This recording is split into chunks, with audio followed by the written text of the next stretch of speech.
各位好，我是杨永明。我们这一集来看一个罗生门哈，这一段时间在国际上，尤其是在欧洲，特别关心到俄乌战争、俄罗斯的情势的，就是普京眼中钉，俄罗斯的最重要的反对党的这个领袖哈，他突然的离奇的猝死，在狱中的暴毙，他叫做什么呢？纳瓦尼。在狱中，这个监狱事实上是在北极圈这个区域这个地方哈，所以蛮冷的地方。他在散步之后，然后呢在监狱逝世，感到不适，然后就失去了意识。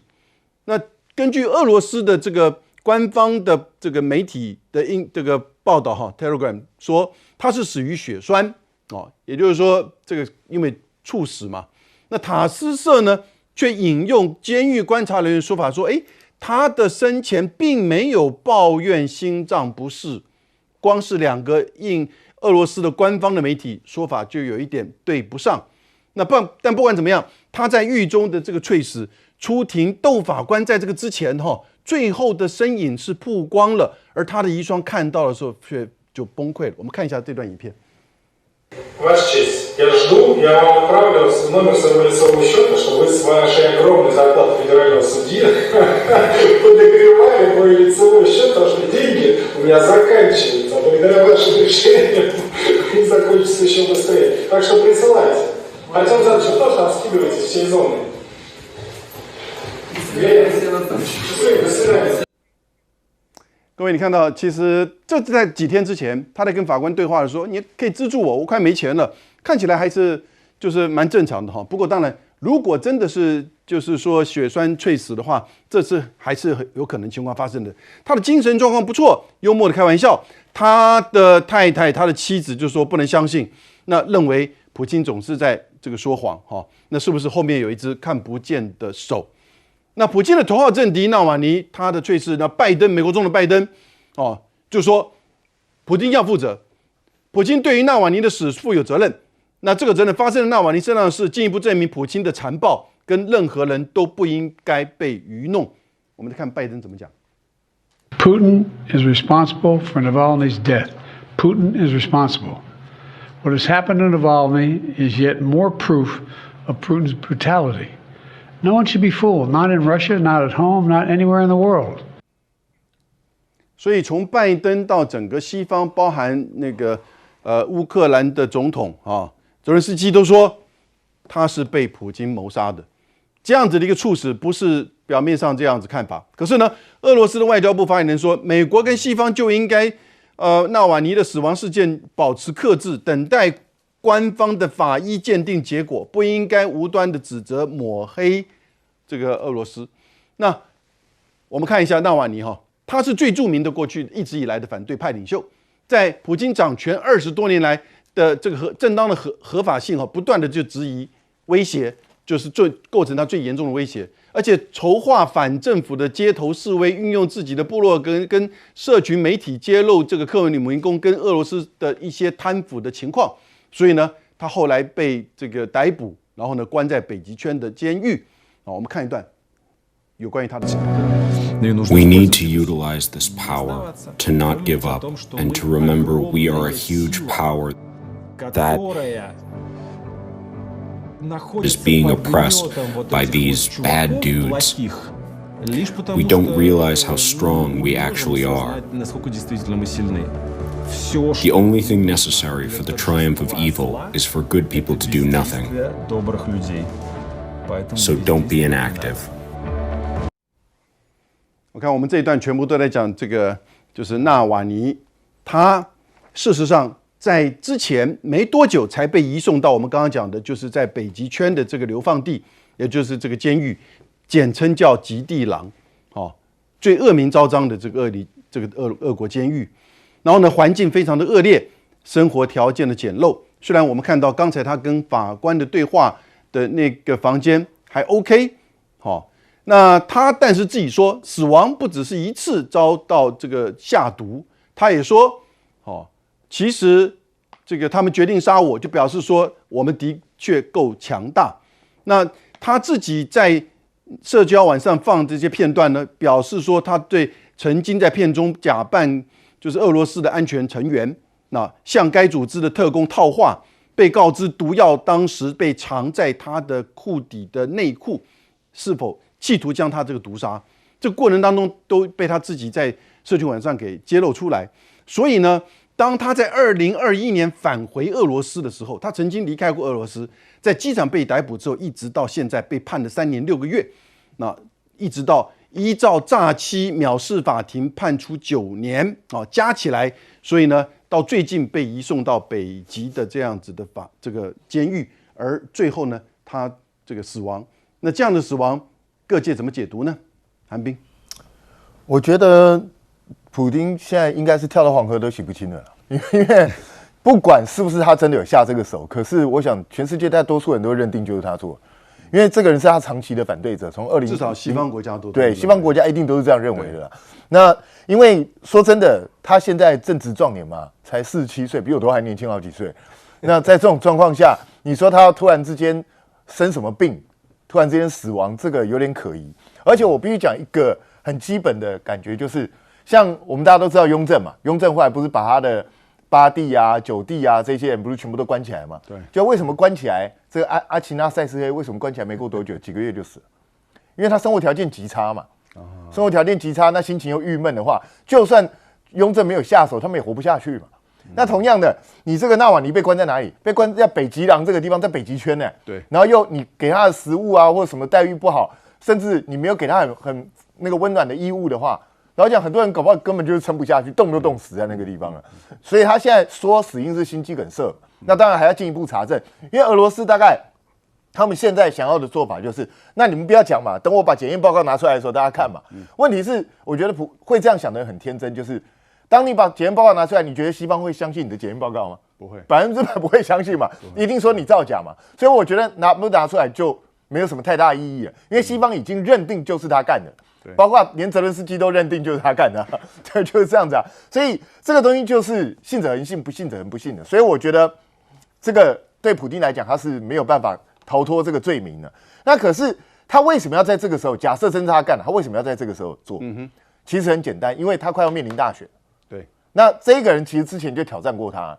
那这一次他们西方的观点当然是认为说，那既然我要大选了，特别是因为俄罗斯还深陷在乌克兰这个泥淖里头嘛，所以说要赶快把他的竞选对手处决，然后这样子就少了一个竞争对手。可是我们从另外一个观点来讲，这个家伙已经被关在监狱里头了，是他怎么可能出来选举啊？对不对？所以，而且以普丁对整个俄罗斯的掌握程度来讲，你在里头跟他选举根本是没有一点机会都没有。我讲实在话，就是这样的。他每一次的得票率都98%-90%的，是那请问一下，他到底要怕谁？他根本没有什么必要怕。所以你如果从这个观点来看的话，普丁根本没必要动这个手。他就把他关在，因为他们本来还在准备增加他的刑期，把他从9年增加到19年。对，所以在这种状况下，你说他一定要去杀他吗？所以我个人，如果你问我个人对纳瓦尼到底是谁下的手，或是他是不是自然死亡，我个人是存疑的。可是我也必须说，既然他是被普丁关押，然后又死在监狱里头，这个未来一定会成为普丁的罪名，他永远都不可能逃脱。我也是觉得，普丁其实没有什么绝对的必要去要他在这个时间点死亡。虽然你可以找到很多理由，但是他毕竟现在死了。厉将军怎么看？那他死会带成怎么样的影响跟冲击？我做个说明。第一个，这个我想对纳瓦尼的死亡哈，我个人来讲深表致敬。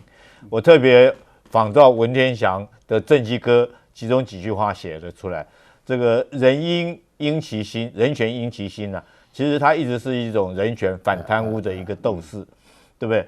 这个船车送北监，其实原词是送北囚，对哈，他用囚车被送到北极海的这个监狱里面，在那边过着很苦的日子。鼎获甘如饴，鼎获就是说他视死如归了哈。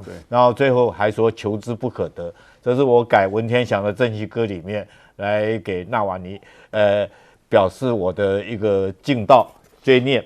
那我特别为什么对他？因为我看过他个人的历史，我觉得他这个人真的是了不起，我很尊敬他，不管他的政治理想是怎么样，你知道吗？他其实他一直是在普京眼中他是异议人权的分子，那事实上，他是在争取俄国的老百姓的一个比较好的品质生活。俄国跟乌克兰都一样，他们是属于一种寡头政治。那为什么会形成这种寡头呢？就是因为苏联在崛起的时候啊，他们很多的这种公共的资源或者是公共建设的财产来讲的话，就跑到这些私人的口袋里面去了。然后这些私人来讲，他这个有了钱之后，他不断的经营扩张他的财富，然后甚至于他后来就跟政治挂钩在一起。所以说，乌克兰跟俄罗斯其实两个国家都一样。我们台湾话有一句叫“孤丘逼我喂”。逼就孤逃爹爹，对不对？哈，双方大哥也不要笑二哥，对不对？双方来讲，其实国内来讲的话，其实都是一种贪污腐败的一种状况。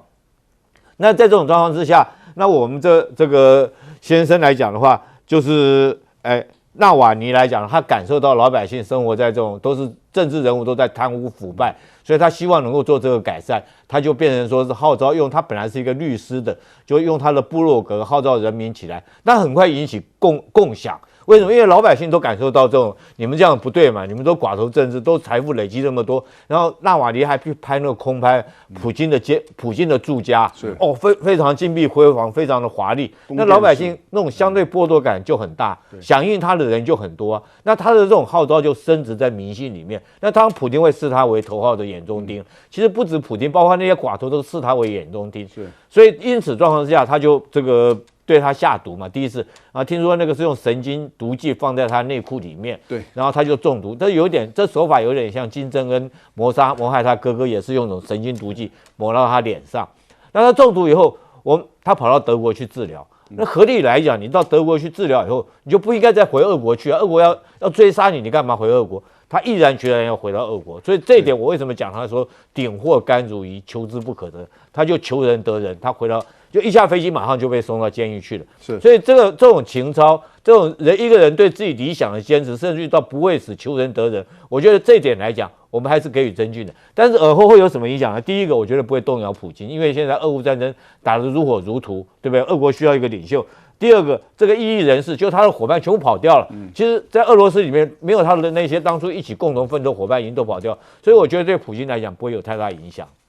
岳老师，怎么解读相对主义而言？这个从相对主义角度的话呢，就是告与被告各打50大板。但是我先强调这个事情，拜登讲的有道理，可能是普丁干的啊？为什么呢？最主要原因啊，普丁的出身是 KGB 啊 ，KGB 里面最厉害的就是用这种神经毒啊。他这个神经毒啊，他在英国的时候，一对妇女啊就中招。这个神毒叫做诺维邪克，威胁的胁，克服的克啊，这个翻译名字非常好啊。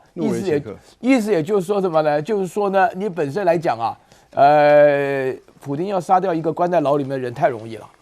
啊，太容易了，而且就是那个叫做那个 Polar Wolf， 就是在那个极地狼这个地方关着的话呢，因为大家都看过一个影片了，就是日本关东军号称多强，被这个苏联一关到这个西伯利亚去，光冻死就10几万人了，对不对？那不得了的事情啊！所以从这个角度来讲的话呢，普丁要干掉他其实也不难，而且的话呢，这个 KGB 嘛要做这种事情的话呢，也算是得心应手。但是问题是反过来讲。为什么要做这种事情？你知不知道这个纳瓦尼的话呢？他最重要的，一开始最重要的是他成立一个反贪基金会啊。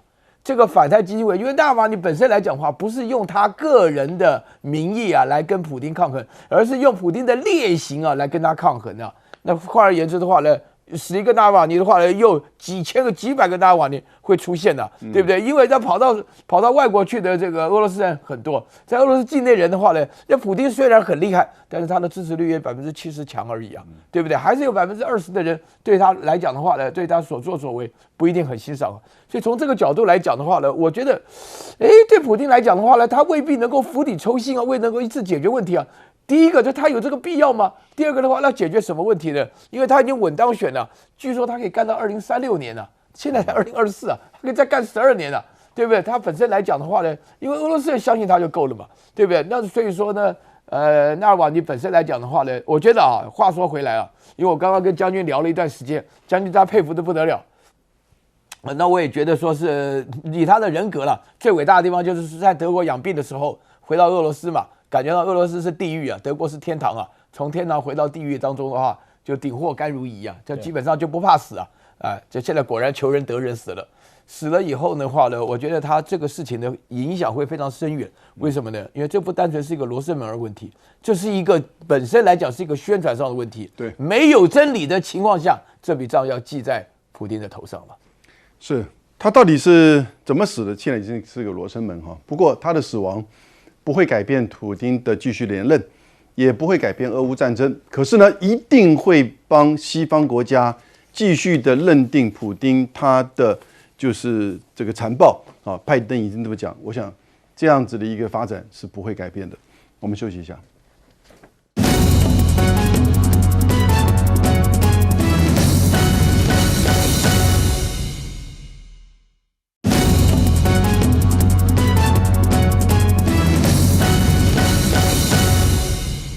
我们这节来看一下中美关系，大家所关切的，也就是在慕尼黑，德国慕尼黑有个安全会议哈，这个在这几年其实是非常重要的一个场合。那美国国务卿布林肯跟中国的外交部长王毅在这边举行会晤了，两个人握手，各自的这个拍照。那双方就中美关系、台湾、南中国海，就南海、北韩跟中东问题一系列进行了坦诚跟建设性的讨论。啊，每次都这样讲了。那美方尤其是对外说，中国支持俄罗斯侵乌对于他这个侵略乌克兰表示了担忧。哦，然后呢，但是王毅说，美方勿以恶小而为之，勿以善小而不为，要求美方不要把去风险搞成去中国化。那会晤是坦诚、实质跟建设性的。哦，你看最近这一连串1个月之内有3次的中美的高层。1月12号是刘建超，那据说可能会接外交部长，见了布林肯。1月16到17是王毅跟苏利文在曼谷见面。2月6号呢，16号啊，这就是昨天，那王毅跟布林肯在慕尼黑安全会议这个见面。那中美见面，可是 FBI 呢这边马上有他的这个动作了，在慕尼黑安全会议的时候，布林肯跟王毅见面，可是 FBI 就开始在同时间批中国的这个骇客。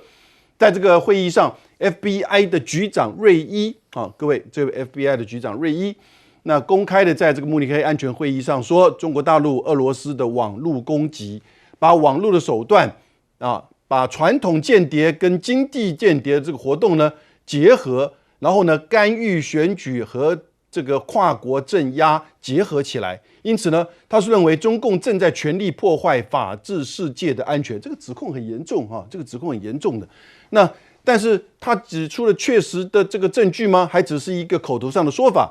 那美国的参议员要求他必须要来阻止中资电商 Shame， 这个是一个大家都知道卖这个就是低价的这些衣服哈的，但是事实上品质非常好的在美国上市。要求必须要披露在华营运的这个风险啊，这个让我们想到那个时候 Carton 在质疑就是 TikTok 的那个新加坡的董事长哈。那聚焦美国总统大选，英国就研究中国大陆影响力的作战行动加剧了美国社会分裂。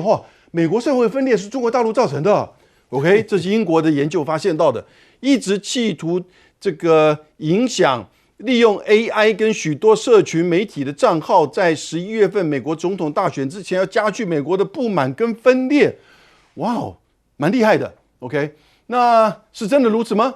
可是我们现在看这两位总统候选人，川普、拜登，各国更担心哦，各国跟拜登更担心这个川普这个当选，战争中国川普，这是欧美国家的3大阴影啊。那川普的表演如何呢？他说他有2分钟2秒钟，对不起，就可以让拜登趴下。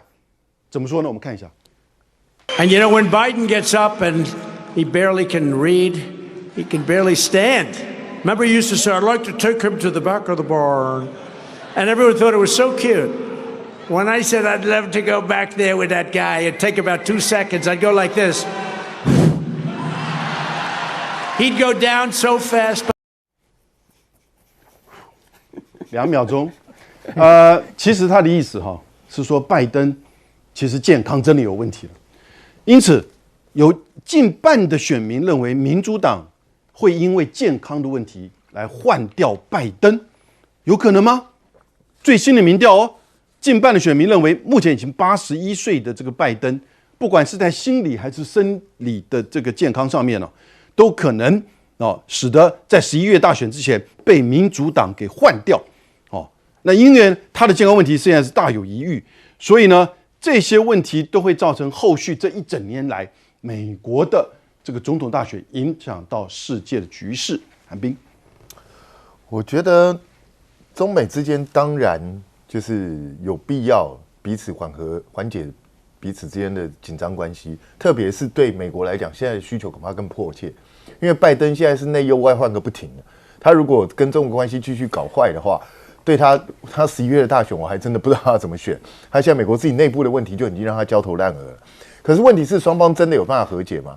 我还真的觉得蛮难的。特别是王毅用"勿以恶小而为之，勿以善小而不为"跟他讲，美方如果知道这句话的出处，大家会气死，因为这是刘备对刘禅讲，他直接把美国当阿斗。是。对啊，所以不过美国人大概不懂这个东西了。那我是认为美国一直就是搞这一套，就是表面上我要跟你缓和关系，可是我一边跟你缓和关系的时候，一边骂你，对，一边把你骂得很惨，把你骂得禽兽不如。那我就觉得奇怪，你一直用这一招的话，人家到底要怎么跟你和解？我就觉得很纳闷，你到底是想要和解还是不想和解？看起来拜登现在越来越像柯文哲，今天说这一套，明天说那一套，这样有点搞不清楚状况。那但是我觉得你们可不可以指控？可以的，那就你指控这么多年，总该给我们一些确切的证据吧。证明就是他介入你的大选或者怎么样，然后美国从几年前就一直不断讲说中国介入大选、俄罗斯介入大选，那证据为什么都拿不出来呢？这也是让我们觉得很奇怪。那这个现在呢，他们这个议员其实如果单纯只是要他按照美国的方式披露一些相关资料，这个要求是合理的，因为你要在美国上市嘛。可是你知道这个议员实际上是要干嘛？你知道，他要这个公司承认他要使用新疆棉，那他一承认他也不用上市了。对不对？对，不就是这件事吗？所以从头到尾，这个参议员就是不准备要让他上市嘛。对，他的目的就是这样子而已嘛。所以你真的把别人都当傻瓜吗？那至于说拜登的健康问题，我觉得这个不是川普虽然是用嘲笑的方式，可是他的健康状况真的是让人家觉得蛮担忧的。对，因为他经常会搞不清楚方向，搞不清楚状况，甚至好像常常让人家觉得他不知道自己现在在干嘛，不知道自己身在何处。所以我真的觉得，如果拜登没有办法赶快让大家对他的健康重拾信心的话，我认为他被换掉并非是不可能的。是。接下来岳老师，我跟你讲哈，这个里头情况下的话呢，如果说是美国的高官，包含沙利文啊，如此密集的会见中国的外交部长，或者说是即将当外交部长的人的话呢，那么里面它凸显了非常重要的讯息。首先，第一个方面的讯息的话呢，就是说中美之间的话呢，都不愿意摒除，就是像民进党一样死不来往的这样子的一个沟通的方式，他们是希望能够有沟通方式。然后第二个的话呢，我觉得中美之间的问题的话呢，越来越多，除了大问题、小问题，包含我们这边的金门的问题啊，各方面啊，美国这个派出了很多特种部队在金门。甚至于包含了我们这个金门的这个渔民之间呢，出了人命的问题，这些本身来讲都需要谈，也是非常重要。然后第三个的话呢，我觉得有一个非常重要的一个原则，就是说大陆对于美国的态度已经习惯了，他们永远是和谐、实质、有创意，永远是讲这句话啊，就是在我们今天看的也不太例外。所以说呢，这个呢也就说明了他们这个接触当中呢是一个必要的日常性的一个措施。但是呢，这里头呢，我必须要讲一下习印这个公司啊，大家知道的话呢，未必很熟悉。但是因为我觉得这个公司的话呢，本身发挥的就是说把大陆拼多多的效能发挥到全世界。这个效能本身来讲的话呢，因为你在整个网购的环境当中我现在也开始采用网购也做了不少的网购。这个网购本身来讲，它的好处就是你可以选，可以退，而且很便宜，可以比价。那么习运呢本身来讲的话呢，想要在美国上市呢，其实说句良心话现在大陆其实很多的公司都不是很那么鼓励在美国上市，因为它遭遇到的问题风险会比较多。但是习运这种公司的话呢，它本身为了走这个国际化，要在美国上市，现在准不准的话呢，其实我觉得是一个双方面都可以看到的问题。那关键是的话呢，如果你设下陷阱，那对美国人来讲的话呢，这就跟 TikTok 的道理是一样的拜登说 TikTok 不好，结果自己卖着老脸在那边2选1回答，也是用 TikTok 在发表嘛，做竞选啊，对啊，结果就为为了选举嘛，因为现在本身来讲，这个有没有选票才是事情的关键嘛。所以你从这个角度来讲，我觉得为什么大家会觉得说，其实川普年纪也非常大啊，川普的话呢也没年轻多少岁啊，但是川普为什么喜欢笑拜登老呢？最主要的原因就是说，他这样子讲是有票的。为什么大家都会觉得说他做这种事情的话，这个拜登确实是有点老糊涂。拜登前一阵子连埃及跟墨西哥都搞不清楚啊，在那边的话闹了笑话非常多啊，而且的话呢，自己拒绝做认知测验啊，连马斯克都讲了，你每天提这个篮子，倒是说要发动核武器的人，你的认知上有问题。这个问题不严重，最严重是他的副总统贺锦丽啊，贺锦丽居然讲说 I'm ready 啊，他准备干总统了，哇，那还得了？大家想一想，贺锦丽来当总统，那还得了？那还让拜登当吧？所以说呢，这个川普本身借这个机会狠狠的羞辱他一顿，就是我吹一口气你就倒了，根本都不要2秒钟，反正一口气大概就1秒钟。这里面的话呢，对于拜登进行了很大的侮辱。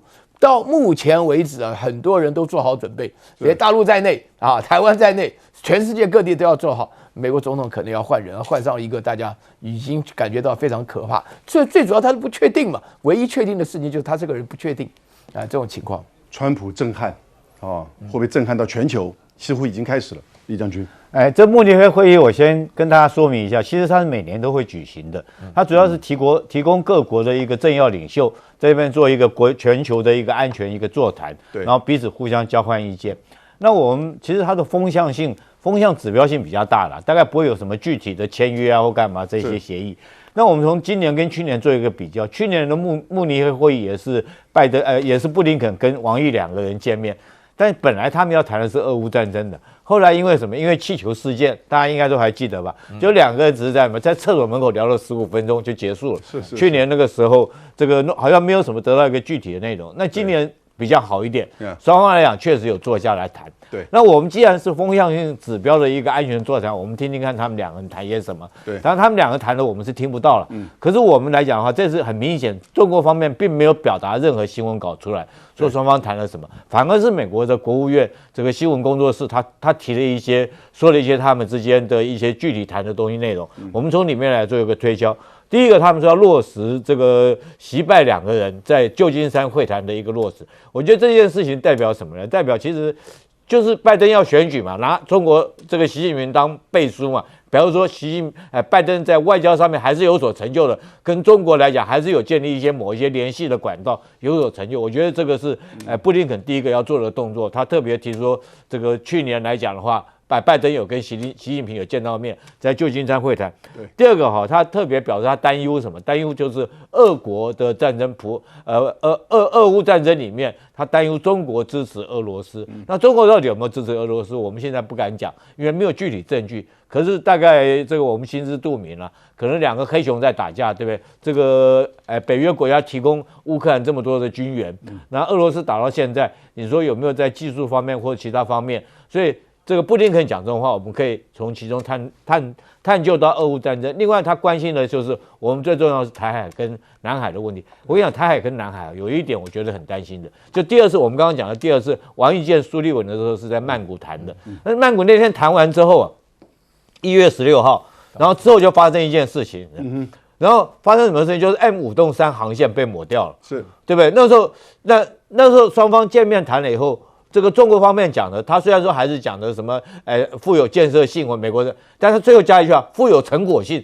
中国讲的到底是谈了什么不知道，可是中国方面表示他用的词是富有成果性。然后紧接着我们看到，马上中国就把5-3航线取消。由于这取消之后，其实美国没有任何表示，没有说不像以前派个这个飞机过来，在中间海峡中间飞一趟，表示说这个维护航行自由啊，或画一下中线啊，什么都没有。到现在就默认，等于说美国也默认了这个解放军、中共他们来讲取消了 M5-3航线，这是让人家担忧的。另外来讲的话，现在美国这次谈的内容还包括到中东跟朝鲜的问题。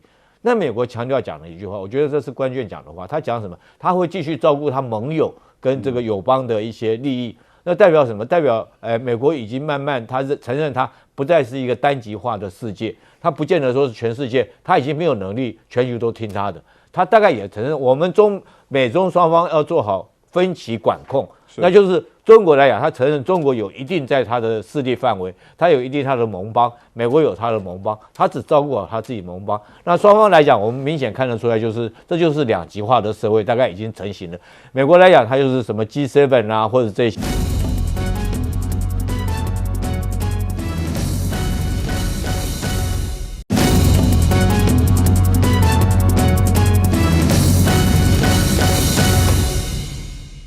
各位好，欢迎收看 TVBS 的新闻大白话，我是杨永明啊。主持人大家都这个休假，所以来找我来滥竽充数哈。不过我们这一节谈这个从台湾的内部政治到国际新闻哈。那第一节当然我们看韩国瑜党下临时会，民进党坐看蓝营的这个纷争哦。那柯文哲在忙什么呢？好，我们帮大家做个整理。这一次的台湾的国会3党真的是朝小野大哦。那韩国瑜党下的这个临时会，这个临时会解释一下哈，其实就是本来就是20号要开这个常会了，然后呢19号要开就是协调会，可是傅崐萁突然国民党的这个书记长就说，是不是先开一个临时会，针对就是食安议题的专题报告？那韩国瑜说，既然已经要决定开常会，那临时会就挡下来。林濁水见缝插针啊，他居然还是说韩国瑜是一个民粹草包啊，变成一个建制精英。哇，他用词还蛮吊文的哈。那他说，你看2党白蓝2大党，法政博士立委一堆，各个摩拳擦掌，结果全被韩草包一个人打枪，那你还能叫他草包吗？是不是？他就好像身份的这个对调了。所以事实上啊，伟汉就来接了这个24小时，韩国瑜成为他把它叫做乔王3.0啊，乔王3.0。那这个称呼好不好呢？我们等一下请韩冰来评论一下。他说，但是呢，伟汉说韩国瑜是软中带硬，有点油哦，这个真的是还蛮传神的。他说乔王3.0人格特质跟前院长还有柯建铭民进党总召不一样，是软中带硬，还有一点油，巧妙利用消失的24小时，顾及国民党党团的颜面和自己作为院长首次朝野协商达成的开日期。这边解释就是说，因为原来就已经达成说要20号开会，那突然国民党这边说是不是开一个临时会？其实作为一个在野党，针对食安的议题要求临时会来做报告，也不无这个也是一招。但是呢，韩国瑜他是守住了他做立法院长的这样子一个角色，那就把这个事情，我是觉得4两拨千斤的让他过去了。可是柯文哲自己呢，他是不是还是在这个合纵连横游走在蓝绿呢？那你看到陈建仁他去拜会3党团那跟就是说这个3个党团嘛，民进党、国民党跟民众党3个党团之间的这个拜会，然后呢，和白的合作，绿营的立法委员是意见分歧，不应该随民众党起舞，应该维持绿营民进党的主体性，不可以被国会的最小党来绑架牵着走。那但是呢，柯却主动递出橄榄枝给国民党，希望说呢，能够站稳国会最大党国民党这边也不要为合作而合作。所以现在大家都有各自的这个盘算在这个会议还没有开始之前，那在这个之前，大家都记得绿白的电话门事件那个时候闹得很大的事件，民众党再度的让外界见识到摇摆善变的小草小党作风那回到了就是说，大家已经开始在讲2026了。那国民党的台北市党部主委黄吕锦如这位非常资深的主委，他就说蒋万安的 style， 蒋万安的特性已经展现出来了。2026蓝白各自走各自的路，以后要看民众党自己的造化跟表现了。所以呢，基本上我们现在讲的是2026那会不会蓝白合？应该不会，这是在台北市长的选举，因为蒋万安他自己已经非常稳，而且自己的 style 走出来。可是你进一步看民众党里面蔡壁如他在搭公车上班的时候呢，媒体跟着他一起，那询问他说：“你最近有没有跟柯 P 这个柯文哲谈话？”他说有啦，他有讲要找我聊一聊，甚至想来拜会台中市政府。这都是新闻，对不对？可是有人帮他在这个讲句公平的话了。那陈婉慧就是前这个立委参选人，他说其实他有跟柯文哲说，你要对碧如姐多一句好话啦，哦，身为这个领导人，人情世故是蛮重要的。他在教柯文哲，你不要切割人家团队，哦，所以这个是一个，就是我们看到从韩国瑜到柯文哲，以及到2026的这个选举，已经开始有一点彼此在较劲的意味了。韩冰，我觉得林卓雪也蛮可悲的。其实韩国瑜这次做的难道是错误的事情吗？你说那个什么蓝白一堆什么法政博士大师，可是问题就是你们把一个不该开的临时会，这个真的就写出来了。对，所以韩国瑜是在及时帮你们修正校正，而且他也把事情处理得很圆融，没错，让这个事情不会变成国民党内的内部冲突，那也对外界有所交代，而且也维护了整个体制。韩国瑜到底做错了什么东西？我觉得他做得非常好啊。然后只有你林卓水一个现在没人理的老头，当年的台独理论大师，现在变成台独搞笑大师，还在扯这些有的没的什么草包。我觉得林卓水你越来越像草包了。说真的，因为到这种时候还在扯这么无聊的事情，你不是草包是什么呢？所以我觉得人老了，有的时候真的自己要知道自己的变化，不要老是出来给人家笑。那至于说黄伟汉说韩国瑜变成乔王 3.0， 我个人觉得他跟过去的王金平啊、柯建铭其实都完全不一样。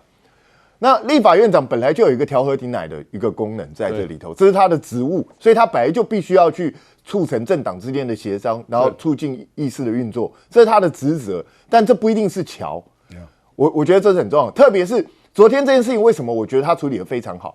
也就是如果是过去的韩国瑜，可能记者麦一嘟上来，他可能就顺势就讲了，那一讲之后，可能就会给外界见缝插针说，哦，你看他跟傅昆萁搞不好，两个人意见完全不一样。对。可是韩国瑜昨天就是让你记者抓不到他，那我个人认为，这个除了韩国瑜他比过去更成熟之外，更重要的就是因为他身边多了一个周万来，周万来非常清楚议事应该怎么运行，立法院秘书长，对，我相信周万来一定是给了他很多建议，所以韩国瑜也遵照他的建议去处理了这件事情，所以把整个事情处理得非常圆融。这一个东西绝对是柯建铭做不出来的啦。我讲实在话，柯建铭算哪根葱上的须啊，跟他比。所以我觉得，如果用柯建铭或是王金平过去瞧事情那种高度来去看韩国瑜的话，我觉得真的是把韩国瑜瞧低了。韩国瑜应该不是这样的一个人。对。那至于说陈建仁现在为什么身段这么柔软，其实本来行政院长在开议之前本来就有一个惯例，就是要去拜会各党团了。对，这是正常的。那只是这次为什么陈建仁身段犯得如此柔软？你知道，民众党团当场问他说，你们到底根据哪个法条去让那个陆客团停掉？然后陈建仁的回答居然不是那个顾左右言他，而是说啊，这个我要回去再了解一下。搞了这么久还在了解，对，所以表示其实他在告诉你什么事情，表示这件事人不是他杀的，这件事不是他干，不是他做的决定嘛，所以他根本不知道发生什么事嘛。是，那他身段本来很柔软，因为国会的生态已经变了嘛。对，因为民进党现在已经不是绝对多数党，不再像以前一样可以无法无天了。对，所以陈建仁他至少想要好好的混到520下台啊，所以他也不想让自己的后段的生涯太难看嘛。是，所以我觉得这是很正常的。那至于说绿白合或是蓝白合，我觉得重点根本不在这个地方。老实讲啦，现在不管是绿或蓝，对白的大概都有点戒心，因为谁也不知道你今天答应我，明天会不会反悔，大家都不晓得这件事。所以我觉得未来应该是要看法案走，你白的先表态之后，大家再看是不是要同你合作，不然的话，你今天说这样，明天说那样，后天又说这样，谁受得了跟你合作或不合作呢？那我觉得蒋万安，老实说，他现在位置看起来是站得蛮稳，所以未来假设下一届黄珊珊真的还要再出来，我大胆预言他得票比上一届还要低。对啊，我跟你讲，我真的是认为是这样。那至于说蔡壁如的东西，这是我最不能理解的。老实讲，所有人都知道蔡壁如是你心腹中的心腹，他从台大医院一路跟着你上来，你整个民众党是在他手中创立的。结果呢，现在柯文哲居然把自己最得力的心腹拱手让人，把他推到那个卢秀燕旁边去。你到底在干什么啊？你都不怕他把你全世界最了解你的糗事烂事的人，大概就是蔡壁如。对，然后你还把他推到，你要知道未来2028很可能柯文哲如果再出来选的话，他的对手是卢秀燕呢，就是卢秀燕啦。对啊，那请问一下，你把最了解你的人推到卢秀燕那边去，你是脑袋有什么洞吗？我真的搞不懂。然后到现在，你还不主动找蔡壁如谈，我就觉得你们两个之间沟通如此困难吗？见他，你每天到底在忙什么？你看柯文哲现在每天在干嘛？每天就去立法院蹭。老实讲，你是党主席，立法院干你什么事啊？你天天跑立法院到底要干什么？其实我跟你讲，他在寄生国会，你知道，因为民众党自己经费不多嘛，没有办法自己搞自己的东西。那柯文哲现在没有舞台嘛，所以就每天在那边寄生国会，在那边去故意在那边露脸。然后记者一问他说：“好烦了，你干嘛问我？”其实你不被记者问到超级简单，你不要出现就好了，对不对？那你为什么每天要去那边蹭呢？所以这就是我瞧不起柯文哲的地方。然后这个人还话讲很大声，说不排除去拜会台中市政府。你为什么要去拜会台中市政府？你现在是什么身份去拜会台中市政府？所以我觉得莫名其妙到极点。这个人就到处蹭。然后讲陈婉慧还说他跟柯文哲建议，现在陈婉慧也被他们丢包了。是啊，对啊，连个团拜都不找他，对，蔡壁如、陈婉慧你都不找，这一些你们利用他去选区域立委，人家没有功劳也有苦劳，为你流血流汗，结果选完选不上了，你就把人家一脚踢开。所以柯文哲这个人格的特质是有问题的。我说真的，你如果持续这样去对待这些曾经为你流血流汗、出钱出力的人呢，我觉得民众党搞不好在柯文哲手上就直接终结了。对啊，这两位其实当初选立委虽然没选上，但是带来多少政党票？是啊，哦，那因此柯文哲这个上级单位寄生国会，不就上级寄生吗？对不对？我们接下来请台大哲学系教授苑举正苑老师。我强调一下柯文哲的人格特质啊，我用事实来讲啊，我没有办法做判断啊。但是我在学校认得了很多医院的大医生啊，或者医学系的教授啊。我目前为止没有听过一个人说他好话的哦，我没有听过，但是我这个取样很少了啊，就是接触的人不多，但是的话呢，他们表现的态度上来讲，就是摇摇手提都不要提啊。那么实际上的话呢，牵涉到的确是有一点这种这个狡兔死走狗坑的这种人格特质了，就是说对人家感觉上呢不是那么关怀。相反的来讲的话呢，我觉得韩国瑜的人格特质啊，那真是让人感觉到没有什么话讲啊。就是说我现在先强调林卓水知不知道什么是法政博士啊？他大概只有一个黄国昌啊。实际上的话呢，我稍微查了一下，林卓水本身对法政博士的了解有问题，因为这里头的问题，上一次我来 TVB 做节目的时候，里面就说到，连柯建铭都知道要不要开临时会的事情，先问一下周恩来秘书长。那么就是牵涉到这里面牵涉到实际的国会的运作，也就是立法院运作的过程当中是有一定规范的，这个不是想开就开，也不是儿戏。那么这个已经说明了，这个跟法政博士有何关系呢？这一点关系都没有嘛。但是实际上的话呢，我认同彬哥的讲法，就是说什么样的，就是韩国瑜做这件事情呢，虽然感觉上是有一点这种乔的味道，但是他比以前的那个柯建铭的形象、王金平的形象要好的太多。另外还有一点非常重要的，就是说他本身做什么事情不留痕迹。我们通常讲一句话啊，凡是走路摔过跤的人，以后再走路就比较小心啊。韩国瑜走路就非常小心啊，他会注意到他的形象问题。韩国瑜虽然未必要争取什么大位，但是他实际上已经表现得非常成熟，所以在韩粉感觉上能够有这个表现是很高兴的。虽然我自己并不是韩粉，但是我要提一提蔡壁如这个人呢、我跟他一起同台上过一个访问的节目啊，这个人给我的印象就是非常朴实，有一说一，有二说二。另外最重要的事情啊，他一直相信过去的一个传统观念，就是说我只要对你好，你一定迟早会对我好的啊。那我们现在看蔡壁如这个情况啊，可以说是从头到尾立下了不少功劳，最后的话呢，能够有一个头路吃啊。主要的原因还是来自于卢秀燕。柯文哲本身来讲的话呢，完全没有给他一个什么中央委员啊，我还不知道民众党有这玩意儿，中央委员管什么？国民党的中常委都没人选了，那民众党的中央委员管什么用呢？因为这种原来靠社会主义那种方式所成立的那种各式党内的委员当中的话，没有实质的用处。但是蔡壁如他今天的功劳的话，大家都看在眼里啊。这一种厚道的人受到柯文哲的冷淡，那柯文哲自己迟早要付出代价的，对不对？对，我们这两个都是法政博士啊。现在都很佩服韩国瑜啊，是啊，对不对？来，我们这个前战争学院的教官厉正杰厉教官，我特别要讲哈，这个领导统御有3种人，这个最笨的人只会用自己，就我只会用自己，其他人我不会用干部。第二等人他会用干部，谁能够是个人才，我会用他。我跟你讲，最高端的人是用组织，对不对？我把这些人才组织起来，各司其长，然后整个组织分工合作。因为一个人你就算智商157，你还是这一个人智慧还是有限的嘛。那我们今天很明显，我们在现在看起来，这个柯文哲就是只用他自己，他孤傲自负，他认为自己有本事，连人才他都不会用，对不对？像蔡壁如这种人才，替他打天下，这种人才，现在这叫什么呢？这叫做储才禁用，对不对？明明是你白银的人才，现在被卢秀燕所用，这叫储才禁用。我觉得这个蓝白还有没有商量余地？没有。第二个，他会不会用组织？他根本连组织都不会组织。这8个立法委员，我们看出来，他不是没有信用。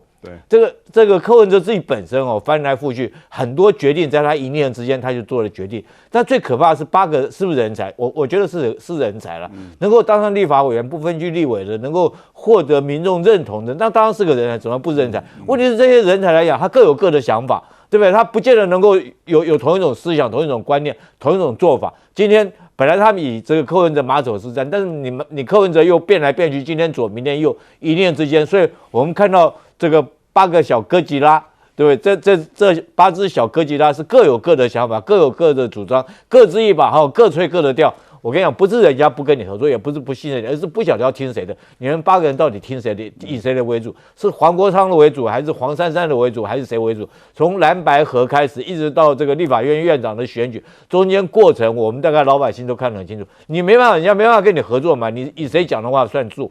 那但反过来，我们讲这个韩国瑜来讲的话，这次来讲，像昨天他的起手式就做得非常漂亮。你看，本来一场风波的，不管蓝绿要准备已经累积好相骂本了，要开始吵架了，结果没想到在他这个周万来的秘书长协调之下，很明显的看出来韩国瑜觉得他不但会用人才，而且还会用组织。你说他对议事规则熟不熟？别看他真的不熟了。他虽然说以前是立法委员，但毕竟离开过一段时间了，而且这段时间他没有。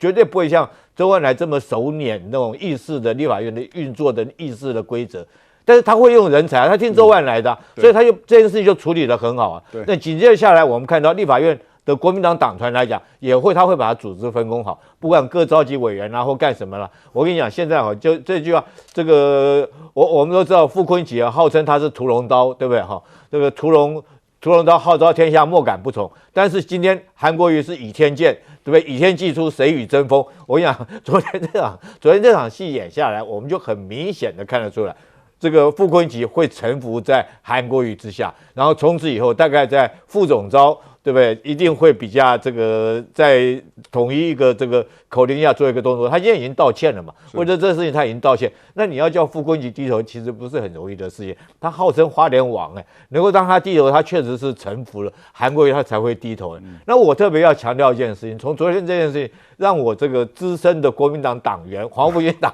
员，我感到很忧心一件事情，就是说你们这几个不管是党团或者是立法院院长，或者是这各县市的这个首长，或者是这个国民党党主席，还这个朱立伦几个人，真的有时候要好好协调一下。听说你们最近要到花莲去旅游，好好协调一下，不要再让人家有见缝插针的机会。好的，我想傅昆萁，你好好做好这个所谓的交代，因为花莲嘛，花莲王。是，我们休息一下。